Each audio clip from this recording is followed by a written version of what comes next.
cuidado con el tramadol. Ahora que se les vaya a morir el paciente con el tramadol, salvo que haga una alergia, no se les va a morir. Pero siempre mejor si empiecen con gotitas pediátricas, así sea adulto.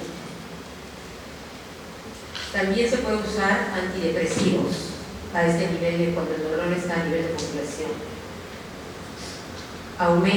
Porque los antidepresivos aumentan la serotonina y noradrenalina en vías descendentes para inhibir el dolor. ¿Qué antidepresivos, por ejemplo, tenemos? La metilfenidina, la fluoxetina. También podemos utilizar anticonvulsivantes que inhiben la liberación de glutamato, que también promueve el dolor. ¿Cuáles son? La gabapentina, la pregabalina, pero esos medicamentos, tanto los antidepresivos como los anticonvulsivantes, con mucho cuidado, eso ya mejor el uso de especialistas.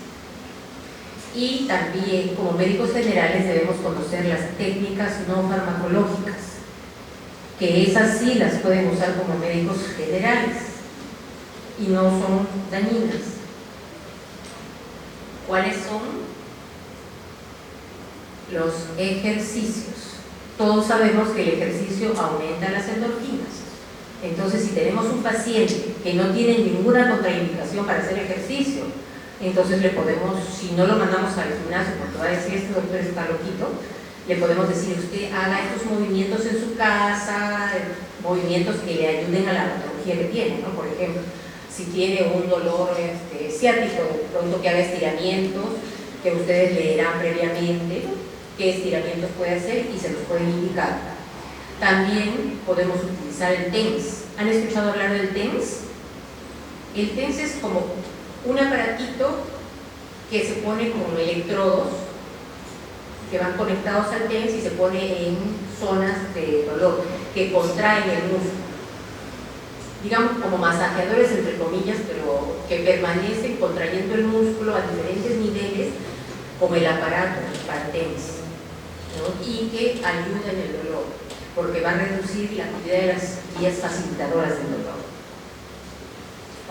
Las actividades de las interneuronas inhibitorias del dolor, que mencionamos antes en la modulación. Disminuye la actividad de las interneuronas inhibitorias. Y también podemos enviar a los pacientes para que hagan mindfulness. ¿Han escuchado hablar de mindfulness? Creo que lo hacen los psicólogos con ejercicios, terapia psicológica. Y también esto reduce la actividad de las vías facilitadoras.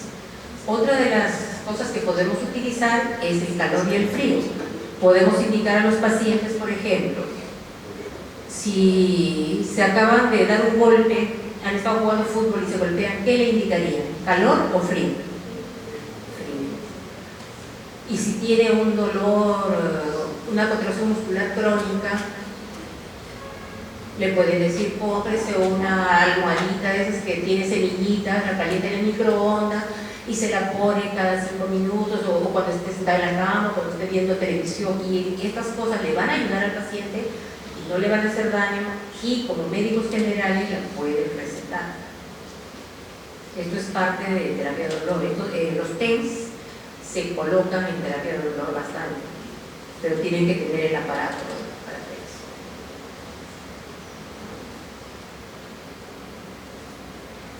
A nivel de percepción, podemos dar terapia cognitiva, regulación emocional, mindfulness y relajación, y fármacos. ¿Qué fármacos? Ya dijimos también en modulación, antidepresivos como amitriptilina, fluoxetina, sertralina, duoxetina, opioides como el tramadol, la codeína, la morfina, pero mejor, como les digo, codeína y morfina como conocimiento, para cuando tengan mayor experiencia como médico. Los antiepilépticos como la gabapentina y pregabalina también los usan bastante en pacientes con dolor crónico. También podemos educar al paciente en cuanto a qué debe hacer con su dolor, con todo lo que les he mencionado antes, y tratar de mejorar el estado emocional del paciente, porque muchas veces el dolor aumenta cuando el paciente está estresado, cuando el paciente está fastidiado, cuando el paciente escucha mucho ruido y quiere estar en un lugar tranquilo. Entonces podemos ayudar al paciente con terapia psicológica. ¿Qué complicaciones podemos tener por dolor? A nivel respiratorio podemos tener retención de secreciones, tos e infecciones.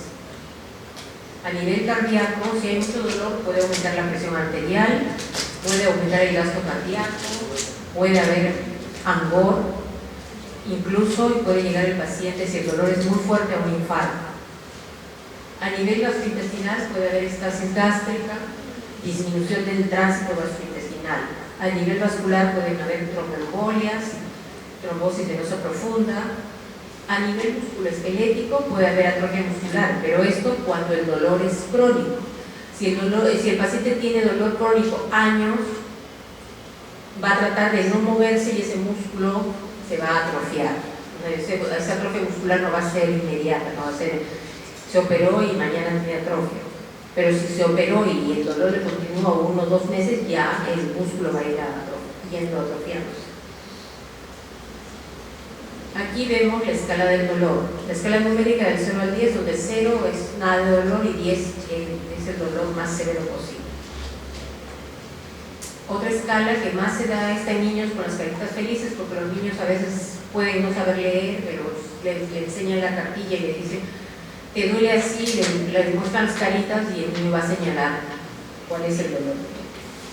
Ahora, el 75 al 80% de los diferentes tipos de dolor cae en las manos del médico general. Entonces es importante que sepan que pueden tratar en el dolor, qué medicamentos pueden usar y cuáles no deben usar. Ahora, ¿cómo llegamos al diagnóstico de dolor? Siempre recordando que la medicina se basa en la clínica. Tenemos mucho avance tecnológico, pero nada supera a la clínica. Porque para enviar a un paciente a hacerse n número de exámenes o de pruebas tecnológicas, primero tenemos que saber por qué los enviamos a hacerse esas pruebas. No vamos a disparar y hacerle todo tipo de exámenes para que nos lleguen resultados y luego estar más mareados con el diagnóstico. Entonces tenemos que hacer una historia detallada. Les hemos puesto a Alicia porque más adelante hay una mnemotecnia como para que vean qué es lo que deben evaluar el dolor. Tenemos que hacer énfasis en las formas anormales del dolor, la afiliación del paciente, qué actividad realiza el paciente. No es lo mismo un paciente que trabaja en un escritorio sentado, que puede padecer de lumbalgia por estar mucho rato sentado, que un paciente que trabaja en una mina con polvo y puede tener problemas pulmonares, etc. Entonces tienen que evaluar la actividad, el entorno familiar y laboral, signos y síntomas que acompañan al dolor.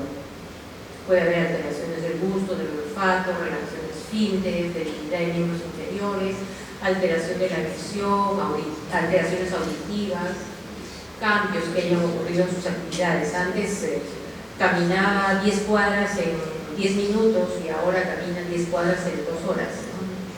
Todo eso hay que valorar, hay que preguntar al paciente.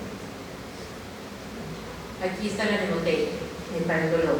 Tenemos que saber la aparición del dolor. ¿Cuándo apareció? ¿Apareció ayer, anteayer, hace 2 días?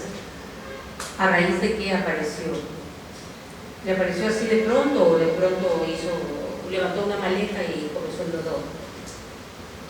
La localización. ¿Es en un lugar preciso o está disperso? ¿Se irradia a algún lugar? ¿Qué características tiene el dolor? ¿Es urente?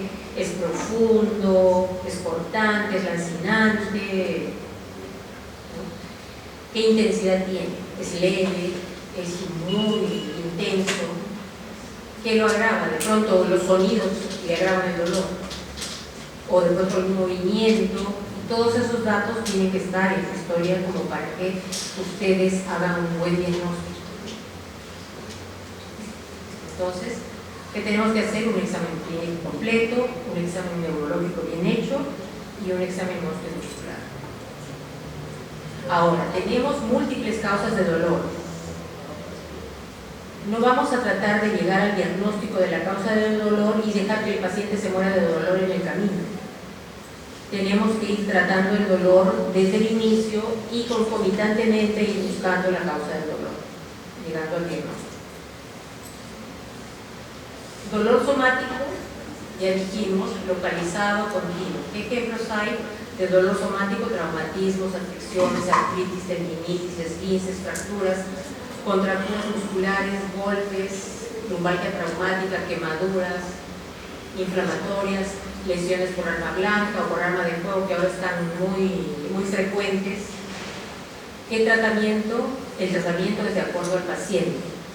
Ya mencionamos antes que puede ser con paracetamol, ibuprofeno, naproxeno, diclofenaco, aspirina, pero no todo junto, sino evaluar qué damos a un paciente. Podemos asociar dos medicamentos de estos, pero evaluando qué tipo de dolor, qué tipo de paciente, cómo está su función renal. No me voy a poner a darle AINES a un paciente nefrópata, y si se los doy, la dosis tiene que ser menor.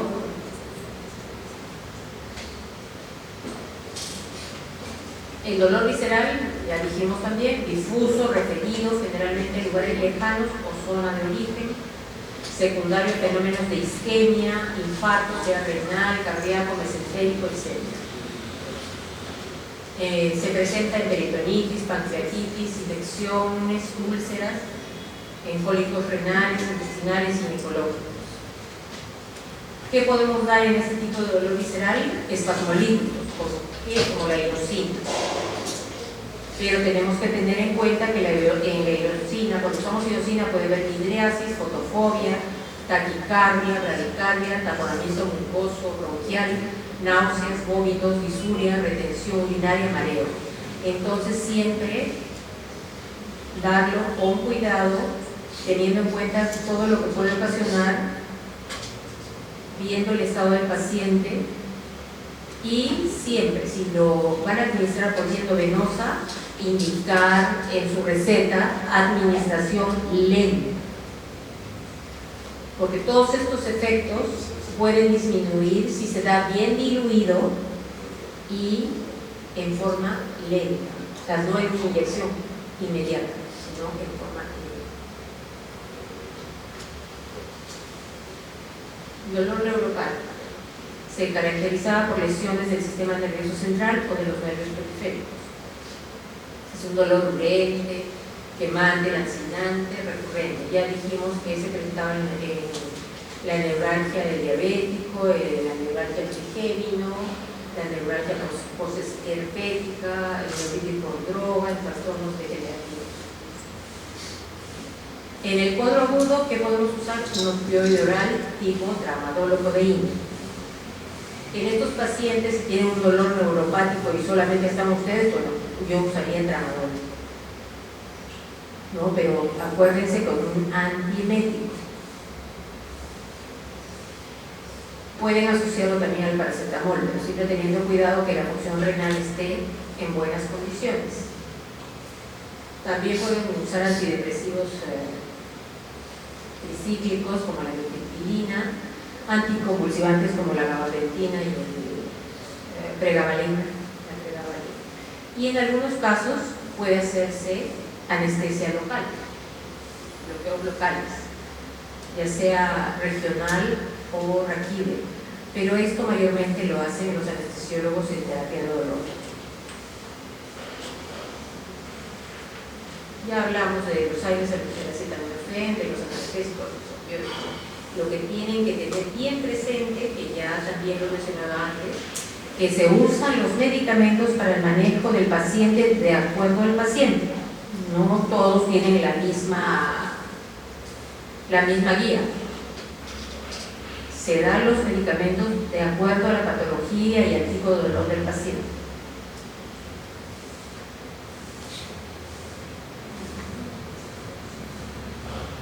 Si damos los aires, que de nuevo vemos en esta diapositiva es que si los damos acetaminofén, por ejemplo, o sea, todos los medicamentos vamos y queremos usar, o mejor, damos AINES con opioide, la dosis de opioide va a ser menor. Ese sería el beneficio si unimos AINES con opioide. Por ejemplo, un AINES con tramadol. A veces hay medicamentos que tienen las dos drogas juntas.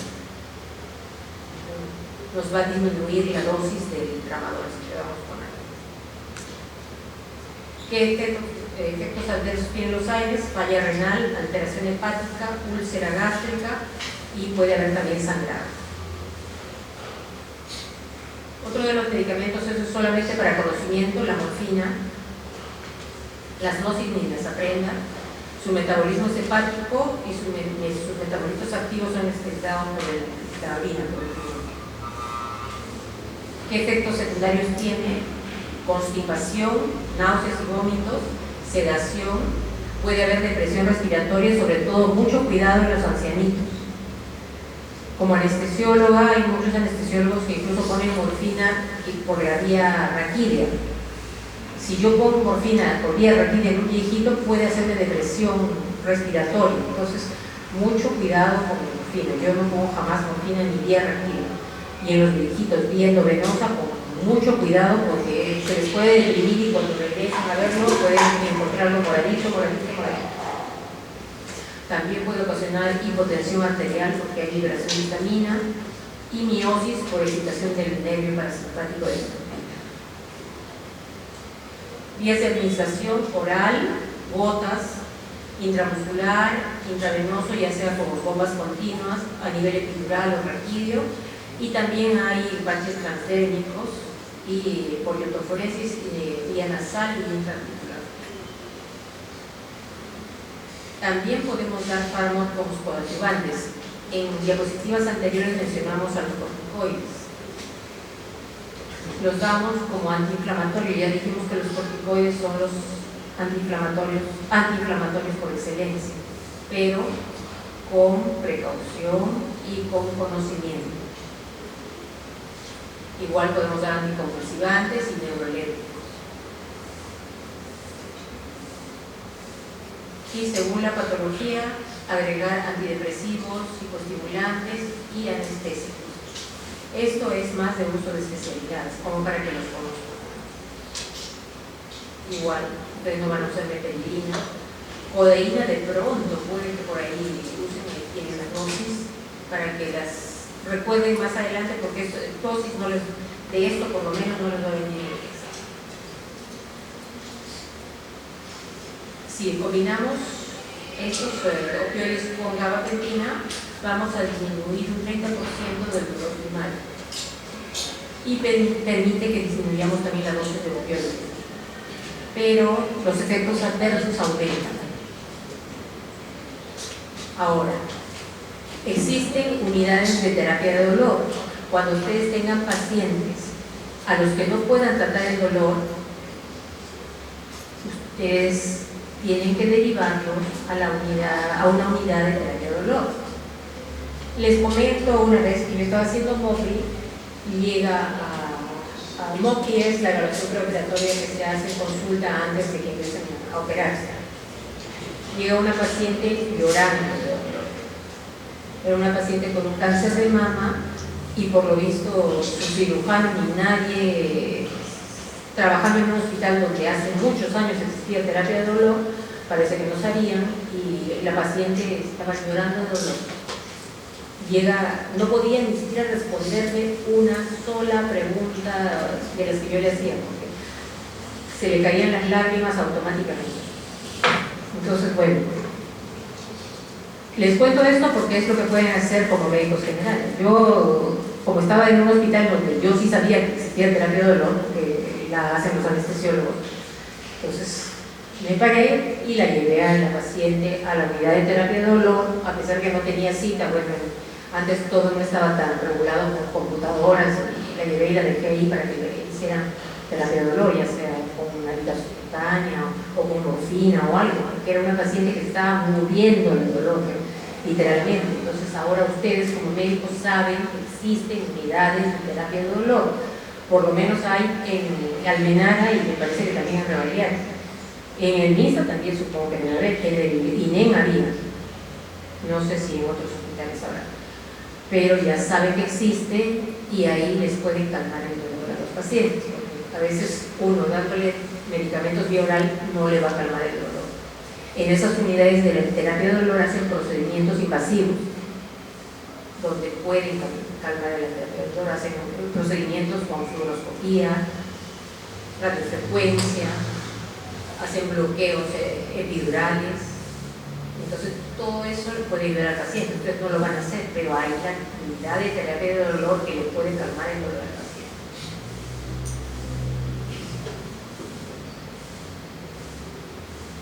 La primera, bueno, yo orgullosa de ser almenara, la primera unidad especializada en terapia de dolor del país fue formada en el Hospital Almenara y, bueno, no sé si ustedes ya lo han conocido al doctor Cruz, ¿sí? No. Bueno, hasta hace poquito estaba dictando la clase de la práctica de anestesia, el taller de anestesia. Ahora está, creo, en posgrado, me parece. El doctor, que era en ese momento jefe de departamento de anestesiología, fue el que formó la primera unidad de terapia de dolor del país. ¿Qué trata la unidad de terapia de dolor? Tanto el dolor agudo como el dolor crónico. El dolor agudo en la sala de recuperación posanestésica y el dolor crónico en su unidad de terapia de dolor.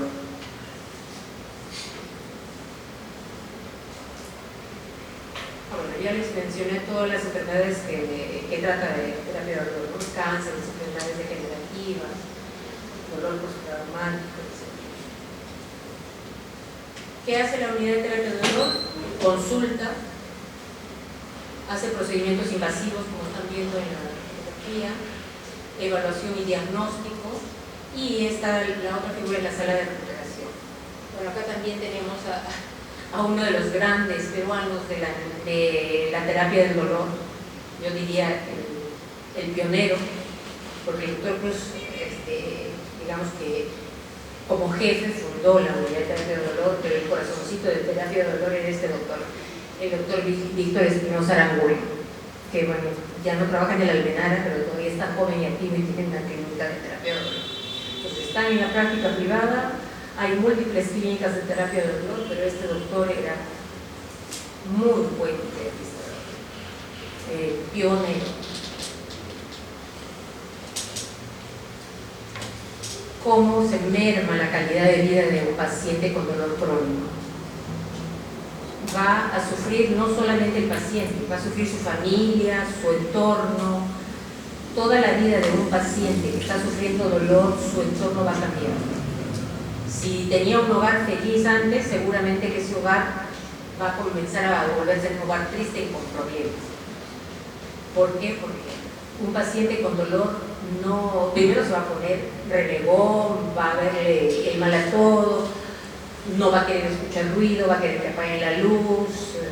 Si por casualidad su hijo le dice, papá, dame para comprar mi libro, y le va a decir, no molestes, porque qué sé yo. O sea, el dolor afecta todo en la familia, incluso a nivel de pareja, ¿no? Entonces es muy importante tratar el dolor, dar calidad de vida a un paciente. Estas formas de bloquear el dolor ya las hemos mencionado en el taller, ¿no? Como anestésicos, este es de anestesia fría, algo frío que le echan a los futbolistas cuando se golpean y luego regresan a jugar, a los que no se hicieron mucho daño.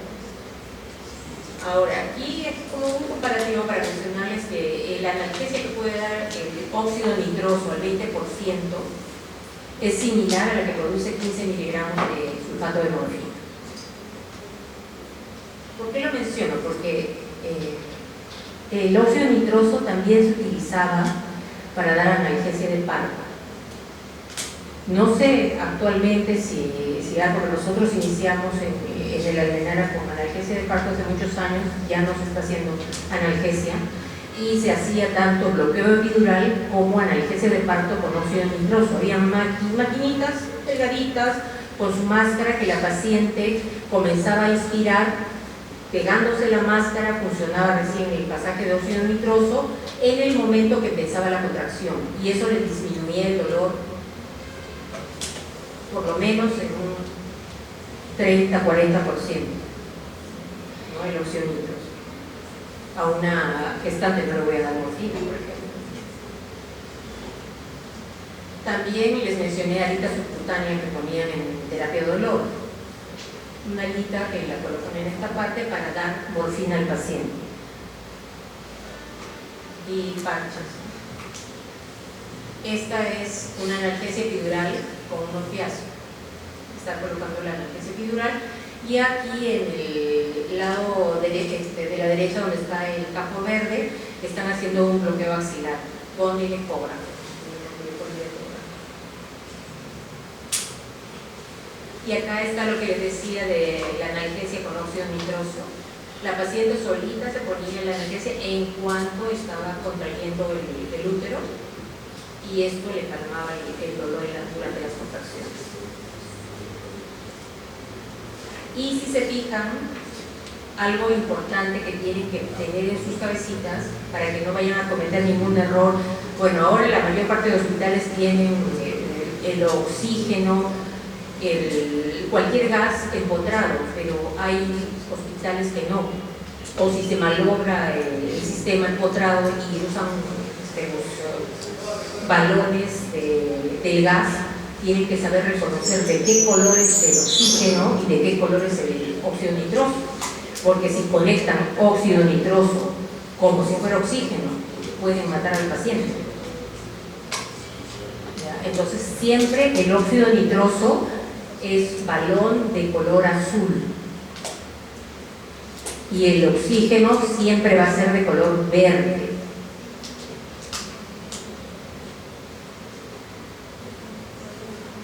Aquí ven, actualmente en odontología siguen usando el óxido nitroso para curaciones, extracciones dentales.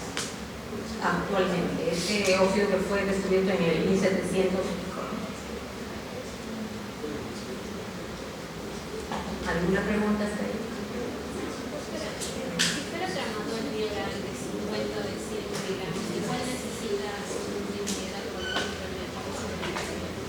Yo le daría al paciente al que está doliendo difenylato o Gravol, una tableta cada 12 horas, de todas maneras se va a tratar tramadol, porque el tramadol usualmente da náuseas. Yo personalmente nunca he usado tramadol, pero una colega que tenía mucha cefalea siempre usaba tramadol, pero ella compraba gotitas pediátricas y se ponía 10 gotitas sublinguales, nada más. O sea, por eso le digo, el tramadol es una droga que, por ejemplo, mi esposo sufre de ciatal, que tiene una hernia. Entonces cuando está con mucho dolor toma tramadol, y él me dijo, uy, he tomado tramadol y me siento como si fuera un niño. A él no le da náuseas, no le da sensación bonita. Pero a muchas pacientes tú le preguntas tramadol, no, yo soy alérgica al tramadol. ¿Por qué? Me da náuseas, me siento mal. No es que sea alérgica, sino que es la reacción que da el tramadol. Depende del paciente. O sea, todos los pacientes no van a reaccionar de igual manera frente a una droga cualquiera, sea antibiótico, sea analgésico.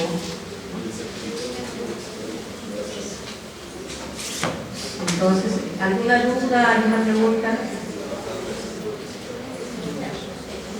Bueno, todo lo que va a entrar en el examen está en la clase. Lo importante es que sepan no meterse en problemas. Yo me voy contenta con que se acuerden para siempre de esta clase que el balón de óxido nitroso es azul y el oxígeno es verde, porque se pueden meter en problemas por conectar en los balones. Me voy contenta con que sepan que los corticoides son de cuidado, que no los pueden usar en un paciente. ¿Por qué? Porque la base de la medicina es no hacer daño al paciente. Y es más, hasta en su casa, de repente, ay, te duele, toma dexametasona, ¿no? Te pongo hidrocortisona. Esa es una droga muy buena, pero muy peligrosa. Entonces, ¿cuándo es tu examen?